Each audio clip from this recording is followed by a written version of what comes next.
जय माता दी। स्कंद माता आप सभी की रक्षा करें, आप सभी की मनोकामनाएं पूर्ण करें। नवरात्रि के 5वें दिन स्कंद माता की पूजा की जाती है। स्कंद माता देवी दुर्गा का 5वां अवतार है। स्कंद माता का नाम 2 शब्दों से मिलकर बना है, स्कंद और माता। इसका अर्थ होता है स्कंद भगवान की माता। स्कंद यानी कार्तिकेय जी, जो कि महादेव और माता पार्वती जी के पुत्र हैं, और माँ भगवती के इस रूप का नाम उनके पुत्र के नाम पर ही पड़ा है।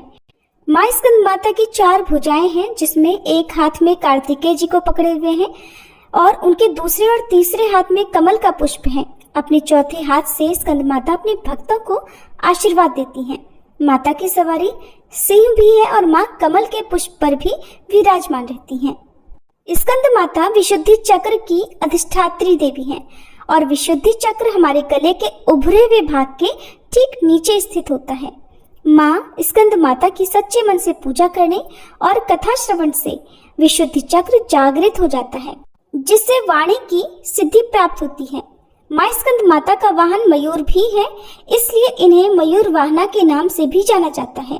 आइए अब हम सभी माँ स्कंद माता को नमन कर कथा का श्रवण आरंभ करते हैं। स्कंद पुराण में वर्णित कथा के अनुसार भगवान शिव ने अधर्मी दैत्य तारकासुर को एक वरदान दिया था, जिसके कारण वह अत्यंत शक्तिशाली हो गया। वरदान ये था कि उसका अंत केवल और केवल भगवान शिव के पुत्र के हाथों ही होगा। वरदान पाने के बाद वह तीनों लोकों में हाहाकार मचाने लगा। यहाँ तक कि तारकासुर के नेतृत्व में दैत्यों से देवताओं को पराजय तक का भी सामना करना पड़ा। सृष्टि में तारकासुर समेत दैत्यों का अत्याचार बढ़ने लगा था। आखिरकार सभी देवता भगवान ब्रह्मा जी के पास पहुंचे और तारकासुर से संबंधित समस्या के बारे में उन्हें बताया। इस पर ब्रह्मा जी ने देवताओं को सुझाव दिया कि वे कैलाश जाकर भगवान शिव से पुत्र उत्पन्न करने की विनती करें, क्योंकि उनके ही पुत्र द्वारा तारकासुर का वध किया जा सकता है। दूसरी तरफ देवराज इंद्र और अन्य देवगण भगवान शिव के पास गए, लेकिन भगवान तो साधना में लीन थे और ये वही समय था जब भगवान शिव माता सती के वियोग में थे और वे गहन साधना में स्वयं को लीन कर चुके थे। किसी को तो आगे जाना ही था। तब देवताओं में से कामदेव ने उनके तपस्या, उनके ध्यान को भंग करने का प्रयास किया, जिसका परिणाम ये हुआ कि उन्हें भगवान शिव ने अपने क्रोध से भस्म कर दिया। इधर देवी पार्वती भी भगवान शिव को पति रूप में प्राप्त करने के लिए कठिन तपस्या में लीन थी।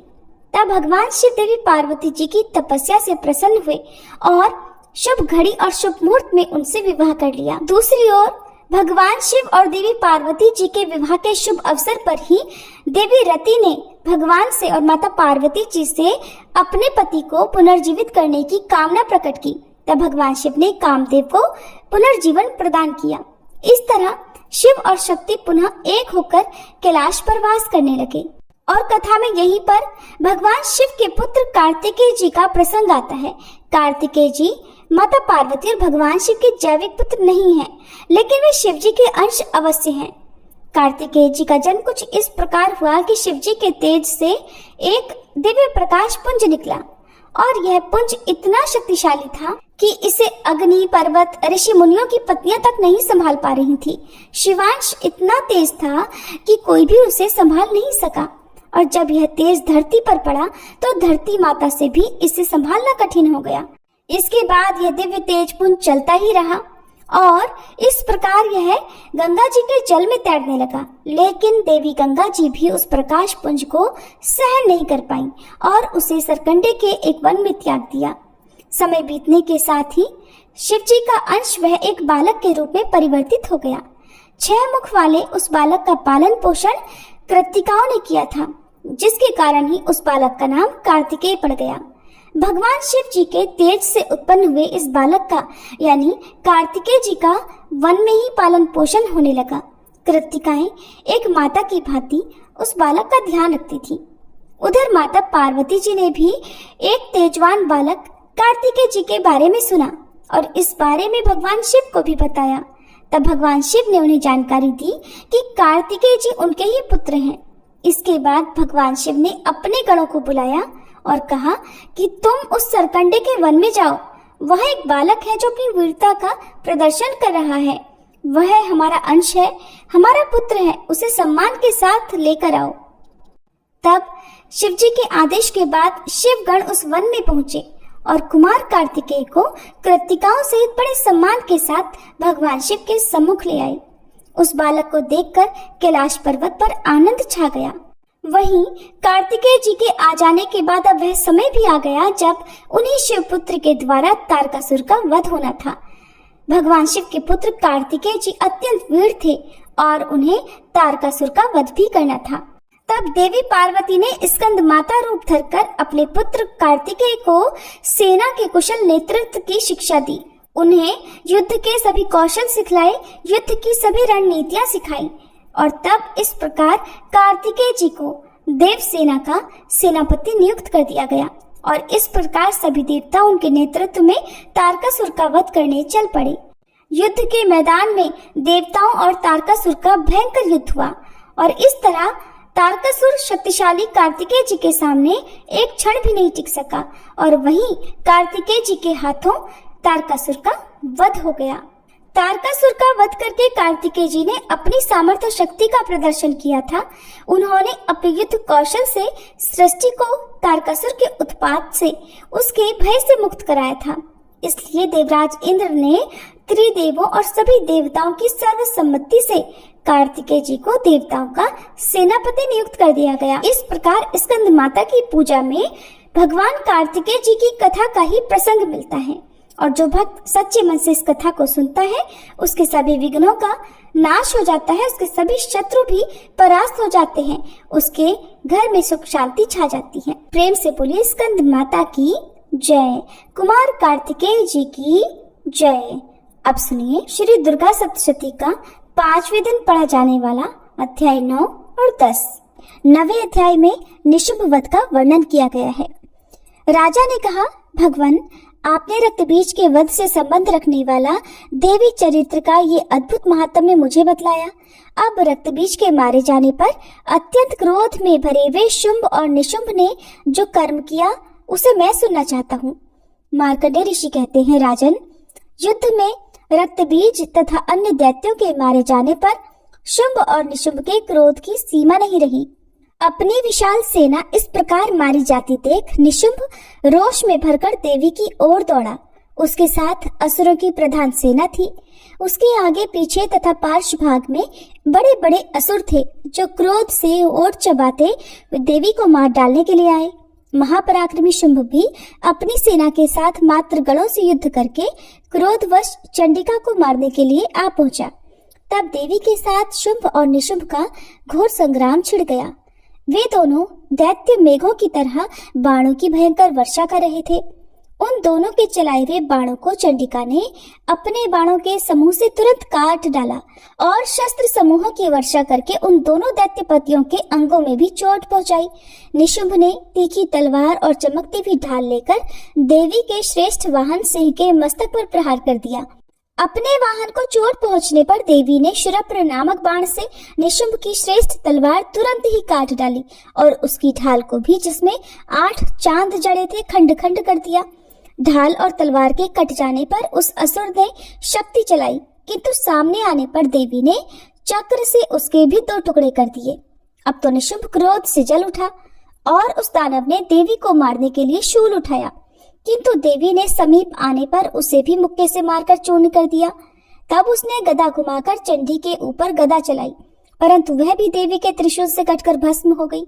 तदंतर दैत्यराज निशुंभ को फरसा हाथ में लेकर आते देख देवी ने बाण समूहों से घायल कर धरती पर सुला दिया। उस भयंकर पराक्रमी भाई निशुंभ के धराशायी हो जाने पर शुंभ को बड़ा क्रोध हुआ और अंबिका का वध करने के लिए वह आगे बढ़ा। रथ पर बैठे बैठे ही उत्तम आयुधों से सुशोभित अपनी बड़ी बड़ी 8 अनुपम भुजाओं से समूचे आकाश को ढककर वह अद्भुत शोभा पाने लगा। उसे आते देख देवी ने शंख बजाया और धनुष की प्रत्यंचा का भी अत्यंत दुस्सह शब्द किया। साथ ही अपने घंटे के शब्द से, जो समस्त दैत्य सैनिकों का तेज नष्ट करने वाला था, संपूर्ण दिशाओं को व्याप्त कर दिया। तदंतर सिंह ने भी अपनी दहाड़ से, जिसे सुनकर बड़े बड़े गजराजों का महान मद दूर हो जाता था, आकाश, पृथ्वी और 10 दिशाओं को गुंजा दिया। फिर काली ने आकाश में उछलकर अपने दोनों हाथों से पृथ्वी पर आघात किया। उससे ऐसा भयंकर शब्द हुआ जिससे पहले के सभी शब्द शांत हो गए।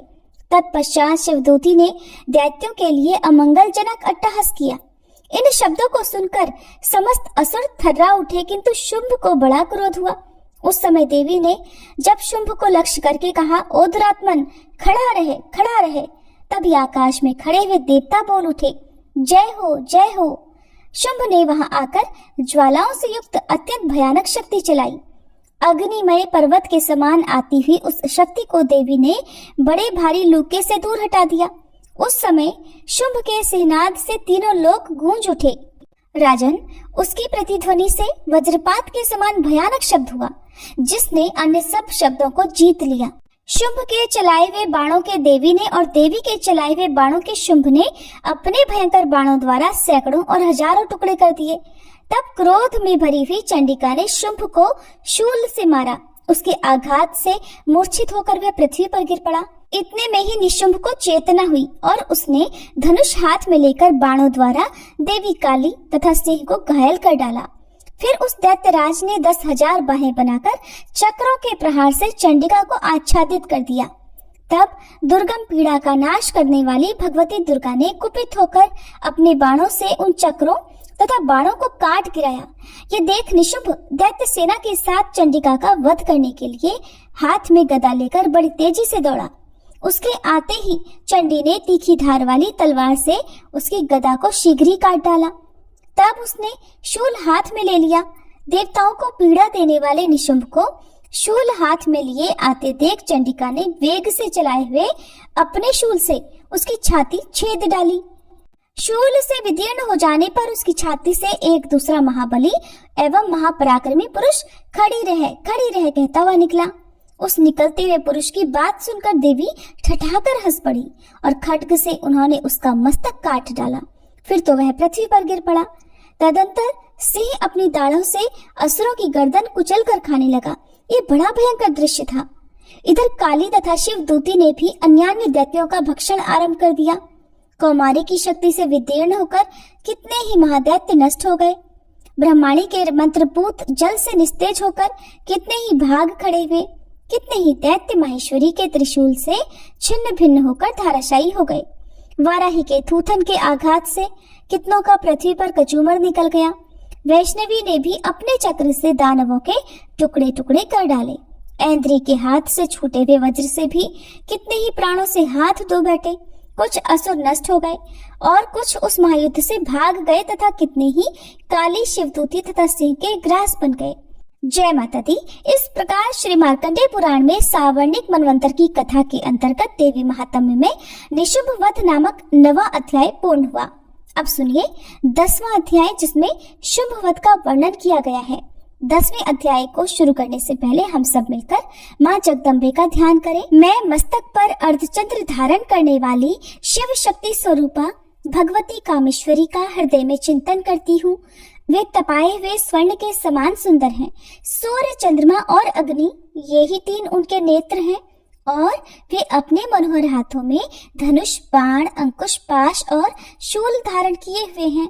मार्कंडेय ऋषि कहते हैं, राजन, अपने प्राणों के समान प्यारे भाई निशुंभ को मारा गया देख तथा सारी सेना का संहार होता जान शुंभ ने कुपित होकर कहा, दुष्ट दुर्गे, तू बल के अभिमान में आकर झूठ मूठ का घमंड ना दिखा। तू बड़ी माननी बनी हुई है, किंतु दूसरी स्त्रियों के बल का सहारा लेकर लड़ती है। तब देवी बोली, ओ दुष्ट, मैं अकेली ही हूँ। इस संसार में मेरे सिवा दूसरी कौन है? देख, ये मेरी ही विभूतियां हैं, इसलिए मुझ में ही प्रवेश कर रही हैं। तदंतर ब्रह्माणी आदि समस्त देवियां अंबिका देवी के शरीर में लीन हो गई। उस समय केवल अंबिका देवी ही रह गई। तब देवी बोली, मैं अपनी ऐश्वर्य शक्ति से अनेक रूपों में यहाँ उपस्थित हुई थी। उन सब रूपों को मैंने समेट लिया। अब अकेले ही युद्ध में खड़ी हूँ, तुम भी स्थिर हो जाओ। मार्कंडेय ऋषि कहते हैं, राजन, तदंतर देवी और शुंभ दोनों में सब देवताओं तथा दानवों के देखते देखते भयंकर युद्ध छिड़ गया। बाणों की वर्षा तथा तीखे शस्त्रों और दारुण अस्त्रों के प्रहार के कारण उन दोनों का युद्ध सब लोगों के लिए बड़ा भयानक प्रतीत हुआ। उस समय अंबिका देवी ने जो सैकड़ों दिव्य अस्त्र छोड़े, उन्हें दैत्यराज शुंभ ने उनके निवारक अस्त्रों द्वारा काट डाला। इसी प्रकार शुंभ ने भी जो दिव्य अस्त्र चलाए, उन्हें परमेश्वरी ने भयंकर हुंकार शब्द के उच्चारण आदि द्वारा खिलवाड़ में ही नष्ट कर डाला। तब उस असुर ने सैकड़ों बाणों से देवी को आच्छादित कर दिया। ये देख क्रोध में भरी हुई उन देवी ने भी बाण मारकर उसका धनुष काट डाला। धनुष कट जाने पर फिर दैत्यराज ने शक्ति हाथ में ली, किंतु देवी ने चक्र से उसकी हाथ की शक्ति को भी काट गिराया। तत्पश्चात दैत्यों के स्वामी शुंभ ने 100 चांदों वाली चमकती हुई ढाल और तलवार हाथ में ले उस समय देवी पर धावा किया। उसके आते ही चंडिका ने अपने धनुष से छोड़े हुए तीखे बाणों द्वारा उसकी सूर्य किरणों के समान उज्जवल ढाल और तलवार को तुरंत काट दिया। फिर उस दैत्य के घोड़े और सारथी मारे गए। धनुष तो पहले ही कट चुका था। अब उसने अंबिका को मारने के लिए उद्यत होकर भयंकर मुदगर हाथ में लिया। उसे आते देख देवी ने अपने तीक्ष्ण बाणों से उसका मुदगर भी काट डाला, जिस पर वह असुर मुक्का तानकर बड़ी तेजी से देवी की ओर झपटा। उस दैत्यराज ने देवी की छाती में मुक्का मारा, तब उन देवी ने भी उसकी छाती में एक चांटा जड़ दिया। देवी का थप्पड़ खाकर दैत्यराज शुंभ पृथ्वी पर गिर पड़ा, किंतु पुनः सहसा पहले की तरह उठकर खड़ा हो गया। फिर वह उछला और देवी को ऊपर ले जाकर आकाश में खड़ा हो गया। तब चंडिका आकाश में भी बिना किसी आधार के ही शुंभ के साथ युद्ध करने लगी। उस समय दैत्य और चंडिका आकाश में एक दूसरे से युद्ध करने लगे और उनका वह युद्ध पहले सिद्ध और मुनियों को विस्मय में डालने वाला हुआ। फिर अंबिका ने शुंभ के साथ बहुत देर तक युद्ध करने के पश्चात उसे उठाकर घुमाया और पृथ्वी पर पटक दिया। पटके जाने पर पृथ्वी पर आने के बाद वह दुष्टात्मा दैत्य पुनः चंडिका का वध करने के लिए उनकी ओर बड़ी तेजी से दौड़ा। तब समस्त दैत्यों के राजा शुंभ को अपनी ओर आते देख देवी ने त्रिशूल से उसकी छाती छेदकर उसे पृथ्वी पर गिरा दिया। देवी के शूल की धार से घायल होने पर उसके प्राण पखेरु उड़ गए और वह समुद्रों, द्वीपों तथा पर्वतों सहित समूची पृथ्वी को कंपाता हुआ भूमि पर गिर पड़ा। इसके बाद उस दुरात्मा के मारे जाने पर संपूर्ण जगत प्रसन्न और पूर्ण स्वस्थ हो गया। आकाश स्वच्छ दिखाई देने लगा। पहले जो उत्पात सूचक मेघ और उल्कापात होते थे, वे सब शांत हो गए तथा उस दैत्य के मारे जाने पर नदियां भी ठीक मार्ग से बहने लगी। उस समय शुंभ की मृत्यु के बाद संपूर्ण देवताओं का हृदय हर्ष से भर गया और गंधर्वगण मधुर गीत गाने लगे। दूसरे गंधर्व बाजे बजाने लगे, अप्सराएं नाचने लगी, पवित्र वायु बहने लगी, सूर्य की प्रभा उत्तम हो गई। अग्निशाला की बुझी हुई आग अपने आप प्रज्वलित हो उठी और संपूर्ण दिशाओं के भयंकर शब्द शांत हो गए। जय माता दी। इस प्रकार श्री मार्कंडेय पुराण में सावर्णिक मनवंतर की कथा के अंतर्गत देवी महात्म्य में शुंभ वध नाम का 10वां अध्याय पूर्ण हुआ। अब सुनिए श्री दुर्गा चालीसा पाठ और आरती। नमो नमो दुर्गे सुख करनी, नमो नमो अम्बे दुख हरनी, निरंकार है ज्योति तुम्हारी, तिहु लोक फैली उजियारी। शशि ललाट मुख महाविशाला, नेत्र लाल भ्रकुटी विकराला, रूप मातु को अधिक सुहावे, दर्श करत जन अति सुख पावे। तुम संसार शक्ति लकीना, पालन हेतु अन्न धन दीना, अन्नपूर्णा हुई जगपाला, तुम ही आदि सुंदरी बाला। प्रलय काल सब नाशनहारी, तुम गौरी शिव शंकर प्यारे। शिव योगी तुम्हारे गुण गावे, ब्रह्मा विष्णु तुम्हें नित ध्यावे। रूप सरस्वती को तुम धारा, दे सुबुद्धि ऋषि मुनि ने उबारा। धर्यो रूप नरसिंह को अम्बा, प्रगट भई फाड़ कर खम्बा। रक्षा करी प्रहलाद बचायो, हिरणाकुश को स्वर्ग पठायो। लक्ष्मी रूप धरो जग माही, श्री नारायण अंग समाही। क्षीर सिंधु में करत विलासा, दया सिंधु दीजे मन आसा। हिंगलाज में तुम ही भवानी, महिमा अमित न जात बखानी। मातंगी अरुधु मावती माता, भुवनेश्वरी बगला सुखदाता। श्री भैरव तारा जगतारिणी, छिन्न भाल भव दुख निवारिणी। के हरि वाहन सोह भवानी, लांगुर वीर चलत अगवानी। कर में खप्पर खड्ग विराजे, जाको देख काल डर भाजे। सोहे अस्त्र और त्रिशूला, जाते उठत शत्रु ही शूला। नगर कोटि में तुम ही विराजत, तिहु लोक में डंका बाजत। शुंभ निशुंभ दानव तुम मारे, रक्त बीज शंखन संहारे। महिषासुर नृप अति अभिमानी, जहि अगभार मही अकुलानी। रूप कराल कालिका धारा, सेन सहित तुम तिहि संहारा। परिगाढ़ संतन पर जब जब, भई सहाय मातु तुम तब तब। अमरपुरी अरुबा सब लोका, तब महिमा सब रहे अशोका। ज्वाला में है ज्योति तुम्हारी, तुम्हें सदा पूजे नर नारी। प्रेम भक्ति से जो जस गावे, दुख दारिद्र निकट नहीं आवे। ध्यावे तुम्हें जो नर मन लाई, जन्म मरण ताको छुट जाई। जोगी सुर मुनि कहत पुकारी, योग न हो बिन शक्ति तुम्हारी। शंकर आज रज तप कीनो, काम अरो क्रोध जीत सब लीनो। निषदन ध्यान धरो शंकर को, काहु काल नहीं सुमिरो तुमको। शक्ति रूप को मर्म न पायो, शक्ति गई तब मन पछतायो। शरणागत हुई कीर्ति बखानी, जय जय जय जगदम्ब भवानी। भई प्रसन्न आदि जगदम्बा, दई शक्ति नहीं कीन विलंबा। मोको मातु कष्ट अति घेरो, तुम बिन कौन हरे दुख मेरो। आशा तृष्णा निपट सतावे, मोह मदादिक सब विनिशावे। शत्रुनाश की जय महारानी, सुमिरो एक चित तुम्हें भवानी। करो कृपा है मातु दयाला, रिद्धि सिद्धि दे करहु निहाला। जब लगी जीव दया पल पाऊं, तुम्हरो यश मैं सदा सुनाऊं।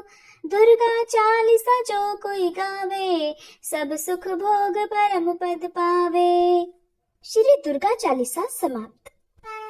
ओम जय स्कंद माता, मैया जय स्कंद माता। परम सुखदाई मैया, तुमसे सुख आता। ओम जय स्कंद माता, शक्ति स्वरूपा माता। मोक्ष भक्ति पावे, द्वार तिहारे आवे।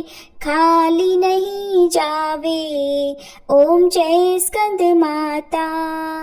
चार भुजाधारी माँ, हस्त कमल सोहे। स्कंद संग में विराजे, छवि अति मन मोहे। ओम जय स्कंद माता।